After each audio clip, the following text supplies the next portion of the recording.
Right, on now.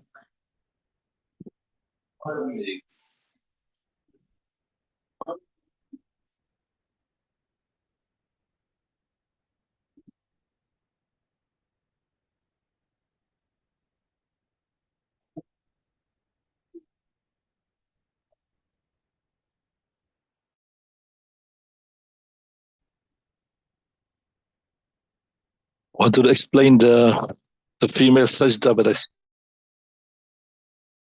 see most of the females are not honest yet.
Okay, Bismillahir Rahmanir Rahim. Nahmaduhu wa nusalli ala Rasulil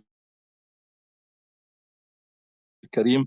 So we discussed the sajda of a man, right? We said a man, we found it, a man will separate between his thighs and his stomach. There will be a gap between there, right?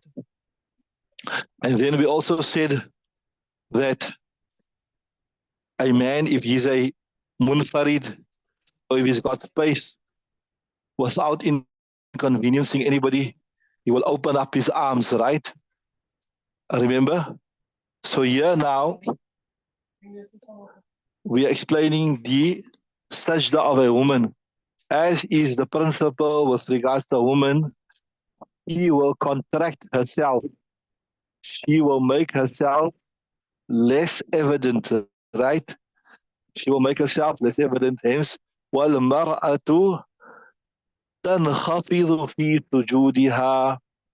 A woman, she will make herself small, right? And she will bring herself down to the ground. Just help him find a place. He didn't found it. Help him. Help him find, inshallah.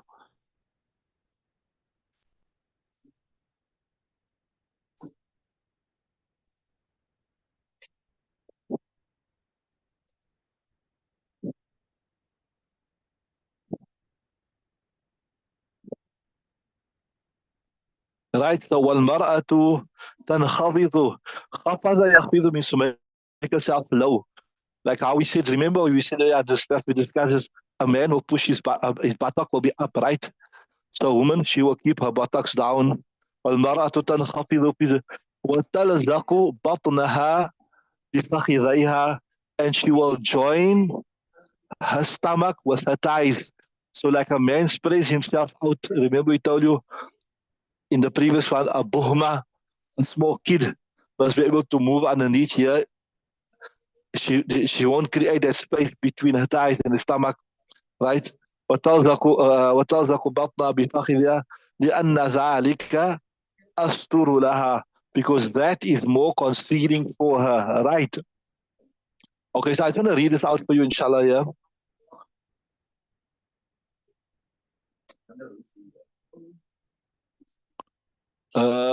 The details about the lady sajda. I'm going to read it. Okay, Bismillah ar-Rahman ar-Rahim. Firstly, she won't spread her elbows out. So normally a woman is reading Salat alone even. She won't spread like our man open her. She'll keep her elbows against her side. Imam Abu Bakr ibn Abi Shaybah rahimullah narrates the following عن إبراهيم قال إذا سجدت المرأة فلتلزق بطنها بفخذها, she will join her stomach with her thighs ولا ترفع أجزتها ولا تجافي كما يجافي الرجل. Ibrahim rahimullah ta'ala says that when a woman prostrates, she should join her thighs to her stomach without raising her posterior and without stretching her limbs out like that of a male. First thing. So the above will not be fulfilled if a woman raises her elbows in sajda. So she won't raise her elbows also, right? The above hadiths are clear regarding the different posture of the man from that of a woman in salah. Anyone who even has the basic knowledge of hadith would understand the concept of mukhtalaf al-hadith and the sciences of reconciling apparent inconsistencies. Right? So, uh, not be able to this will lead to one erroneous conclusion as okay, so there is just going into the other details, the technical details, but that's not what we worried about. The main thing we want is there's a hadith, a clear hadith, where he says that when a woman prostrates, she should join her thighs to her stomach without raising her posterior and without stretching out her limbs like a man, right? The above will not be fulfilled if a woman raises her elbows. So she won't raise her elbows, she'll keep her elbows close to her body. Is that clear? Right. Okay, carry on. Now that we've clarified that, we can carry on to the next lesson, inshallah. لقوله عليه السلام في حديث الأخرى ثم ارفع رأسك حتى تستوي جالسا ولو لم جالسا وسجد أخرى أجزأه. Okay, so Bismillah ar-Rahman ar-Rahim. We discussed, remember, there must be two sajdas, right?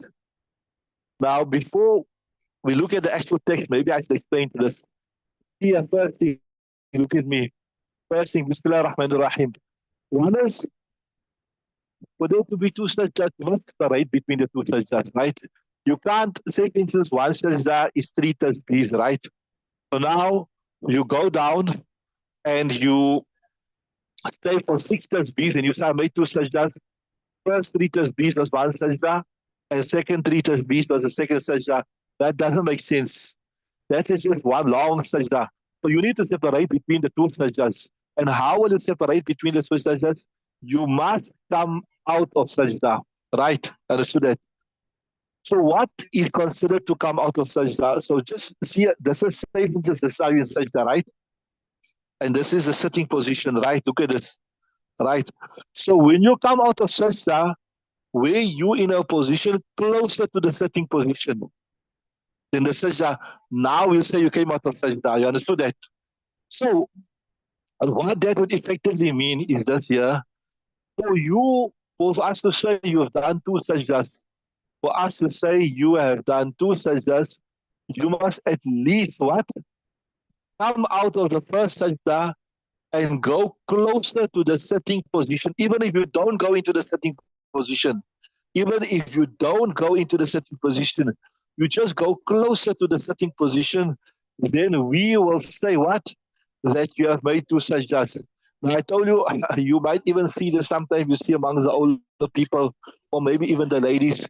If they come out of the 1 sajda, right? Listen nicely. And they don't go closer to the sitting position. They just lift themselves slightly out of sajda to such an extent they still closer to the sajda position, right? Follow? If they come out of sajda and they still closer to the what? To the sajda position, then we won't say they made 2 sajdas because as though they haven't come out of sajda. Are you with me? So I'll repeat that. If a person comes out of sajda, they just lift their head slightly or they lift their body slightly, and the lifting up is not closer to the sitting position or what we call the jalsa, right? It is not closer to the jalsa. We'll still say it is 1 sajda. What do we say it is? 1 sajda. So in order to separate between the 2 sajdas, you must come out of sajda and come closer to the sitting position. Once you come closer to the sitting position, now we'll say that you made 2 sajdas, right? So that's the faraz. Then the second thing we discussed, I mentioned to you also earlier, that to sit in the Tawbah position, that is wajib. Remember, we said, sorry, to sit in the jalsa position. The jalsa position is the sitting between the 2 sajdas. To come right up and sit up straight, that is what?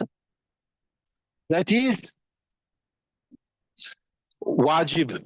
And then for your body to come to a complete standstill also, where every limb comes to a rest, that is also wajib, right? So you understood now what is the faraz. The faraz is to come out of sajda and to come closer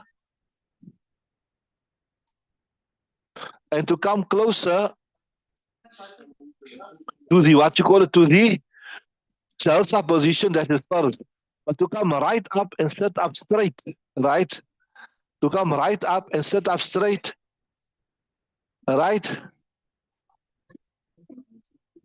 That is wajib.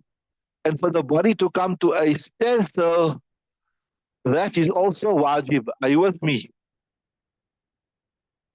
You understood that? Now let's follow the lesson.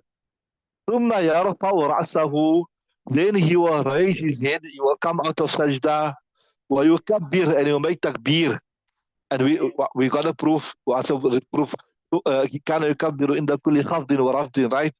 ويكبر لما روينا, he will make takbir because of what we narrated. So فإذا اطمأنس جالسا, when his body comes to a complete standstill in the jalsa position. So this is wajib.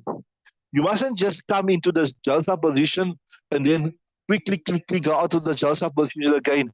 Your body must come to a complete standstill in the sitting position, right? That is wajib, right? Are you with me? So فَإِذَا اطْمَأَنَّ جَالِسًا, so when you come to a complete sitting position, there, jalisan, kabbara, you will make takbir, and then wasajada, then you go down for a second sajda, which is also faraz, right? Why? بِقَوْلِهِ عَلَيْهِ السَّلَامِ, because of the statement of Nabi sallallahu alaihi wasallam في حديث الأعرابي, the famous hadith of the Arabi that we done, remember? We done ثُمَّ ارْفَعْ رَأْسَكَ, then raise your head, right?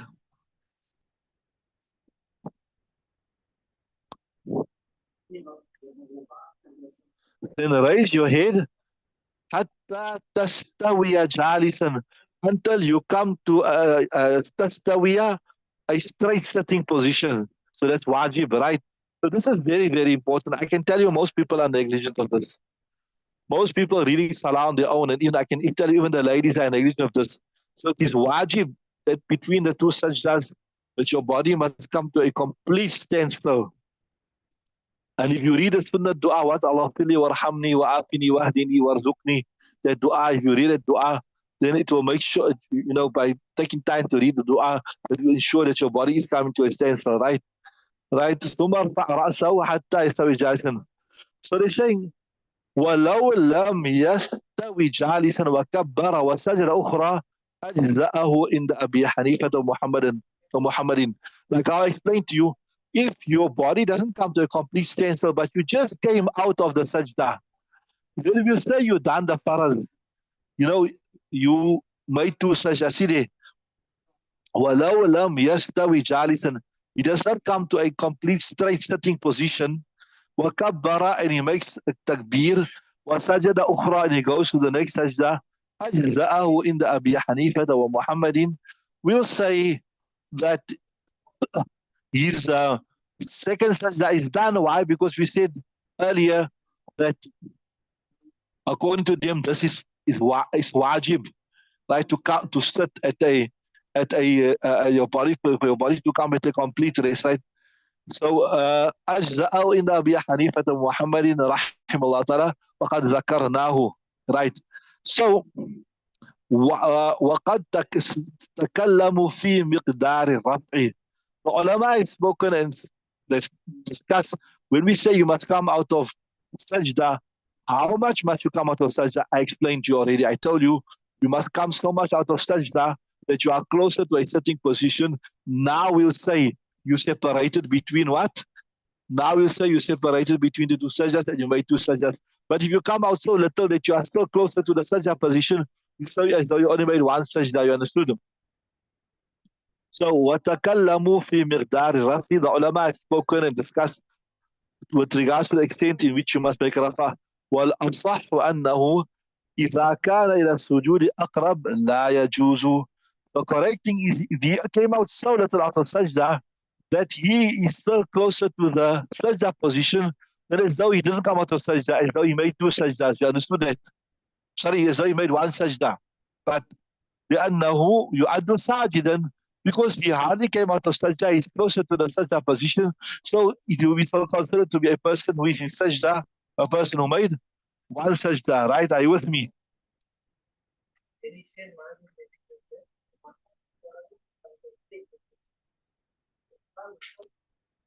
وإن كان إلى الجلوس أقرب جازا. But if he came out of sajda so much that he was closer to the sitting position, so because he was closer, as though he said, and if he said, that means he separated between the two sajdas, and we'll say he made two sajdas, jaza. لأنه يعد جالسا. He will be considered to be a person who said, right? فتحقق الثانية. So we'll say the second sajda took place. Right, carry on. السجود أقرب لا يجوز لأنه يعد ساجدا، وإن كان إلى الجلوس أقرب جائز لأنه يعد جالسا. Okay, let me we translate, explain it, read the next one.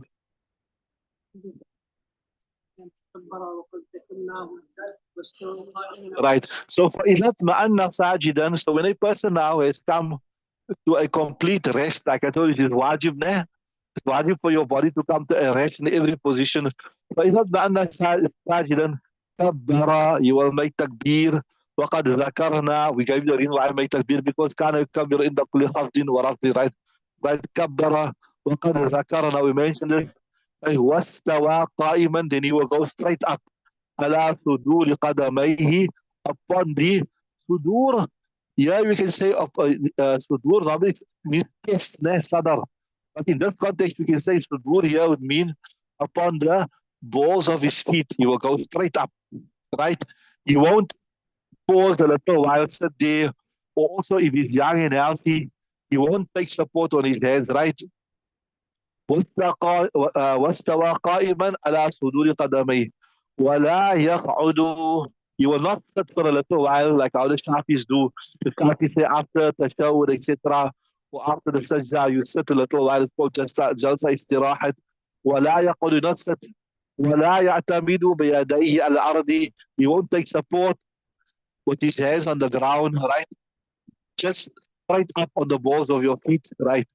وقال الشافعي, and I say, the ladies are normally, they do this here. So after they come up from sajda, they pause a little bit, then they go up. This is not correct. This is not proven, right? This is the Shafi madhab, yes, not the Hanafi madhab. وقال الشافعي, as Imam Shafi say, يجلس جلسة خفيفة. After the sajda, he will sit for a brief while, right? ثم ينهد.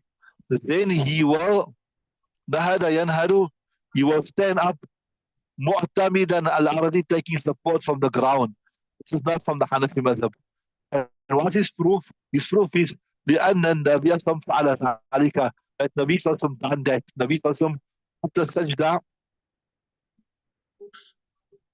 after sajda, he sat a little while and then he took support from his hands.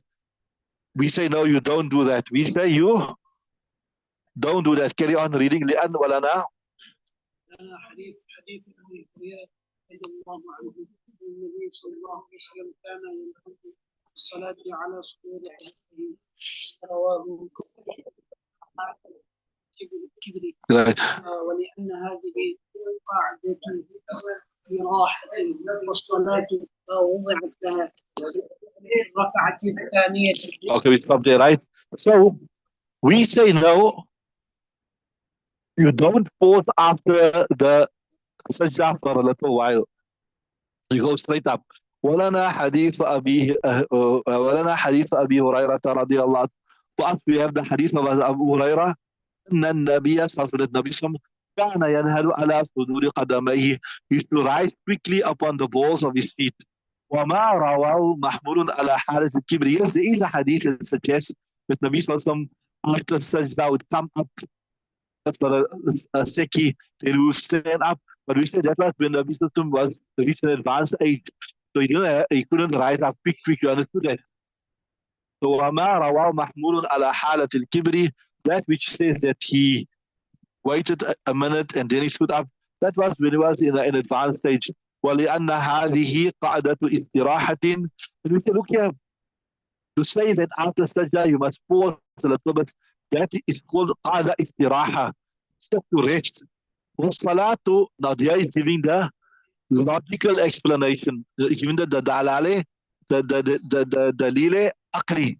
The salat is not to rest, the salat is to pray. So if you're not tired, or if you can, you are able to go straight up. Why must you sit there a little bit? Why must you sit there a little bit? Just go straight up. Okay, there's a new subject matter after that, so we'll stop there, inshallah. We will continue tomorrow, inshallah, with the second rakat. So, alhamdulillah, with the grace of Allah Ta'ala, we've completed one complete rakat from the time of the sana, the ta'awuz, the basmala. We discussed the laws of each, the fatiha, the surah, right? Then we discussed the ruku, then we discussed the qawma, then we discussed the sajda, then we discussed the jalsa, then we discussed standing up to the second rakat. So alhamdulillah, with the grace of Allah Ta'ala, we've completed one complete